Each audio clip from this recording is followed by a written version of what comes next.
What's up, guys? It's Coach Grant with First Down Training, and today we're going to be breaking down one of the biggest mistakes that wide receivers will make on a dig route. So we're going to be showing a negative example of this route and how you guys are going to pretty much get locked up every single time you try to run the route like this.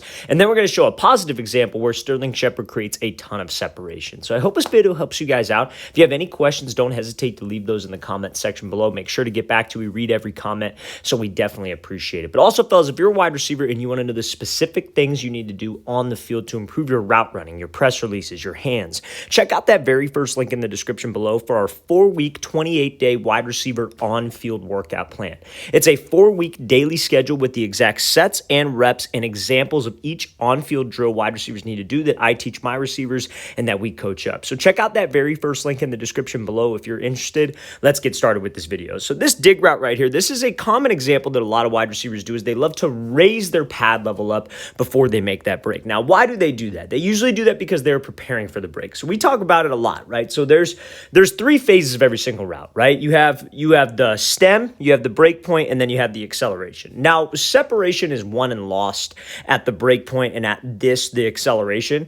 But on the stem, that is what can put you in the best position to create space. Now, on the stem, the main things that you have to be thinking about is selling vertical. I think everybody understands that. Anybody that's familiar with my page, this channel, knows that we like to talk about selling fade. So how do you actually do that? And he does that off the line immediately. He's got full stride. That's one of the main keys. You don't want to chop your steps. He's got a good pad level. His chest is forward. His hips are facing forward. He's not running up super tall, and he's running fast. But a lot of wide receivers don't have maybe the ability or have the know-how to be able to change direction while running full speed. So what they end up doing is the common mistake that DJ Moore makes right here, and that a lot of wide receivers do, is that they run up into this break, and right before they start to make the break, that pad level starts to raise. Now, you have to understand, why is this even a problem? Why can't I just run hard but also run high? Why is it an issue of me raising my pad level? Because that is where the DB is supposed to look. So that DB in man coverage, I think everybody can agree. Everybody's probably heard either myself say it or someone say it before,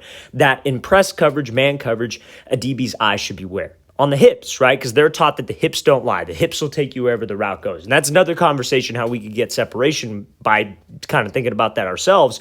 But when you're running a route and your pad level starts to raise, what do your hips start to do? Your hips start to raise up, and that is an indicator. And when you start to lean back and you start to raise up, you start to slow down.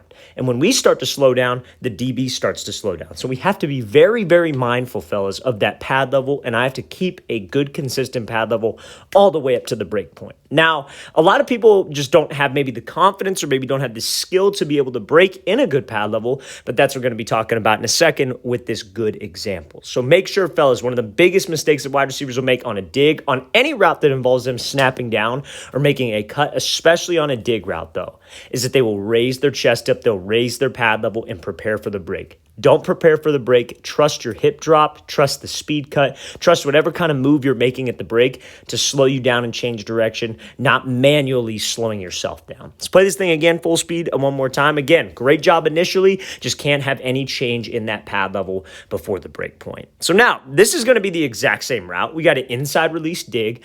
This is from Sterling Shepard. So I want you to pay very, very close attention on how he's able to sell vertical until the last possible second and put the brakes on without a change in anything. So let's play at full speed. So he does split release, inside release, no change of the pad level, and he's able to break this thing right off and get straight across the middle. So this, in my mind, is a harder cut. Because the clip before with Moore, he was kind of snapping down. This one is just a straight speed cut where he's cutting off of 1 foot. That is incredibly challenging to do on a dig route and get straight out at a 90 degree.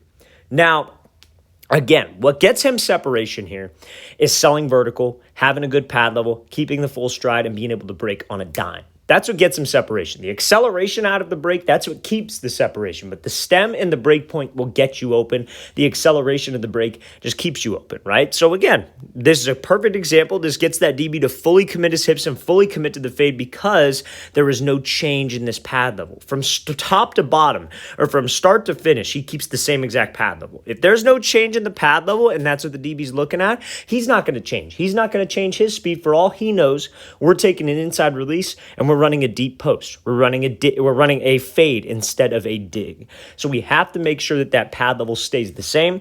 There's a constant level of like my eyes. Everything is just constant throughout the route. I'm running full speed. I'm keeping the same stride. And on a dime, I am breaking this thing right off. So make sure, fellas, we constantly emphasize good pad level no matter what break I am doing. Let's play this thing again, full speed one more time. Great job by Shepard. This is how you run this route, fellas. No indicators, no anything. And especially if that DB is an off coverage, it is the same thing. If he's an off man, watching your hips, same idea. You raise up, he's driving on that route. All right, fellas, I really want to thank you for watching. I really appreciate it. If you guys have any questions at all, don't hesitate to leave those in the comment section below. Like I said, we read all the comments. We always appreciate the feedback, and it's always great to hear from you guys as usual. And again, fellas, if you'd like to come out or if you'd like to get access to our 4-week-long wide receiver on-field workout schedule, check out that very first link in the description below. Everything's mapped out for a full month with sets, reps, and examples, video examples of each exercise. So check that out below. I'll see you guys next time.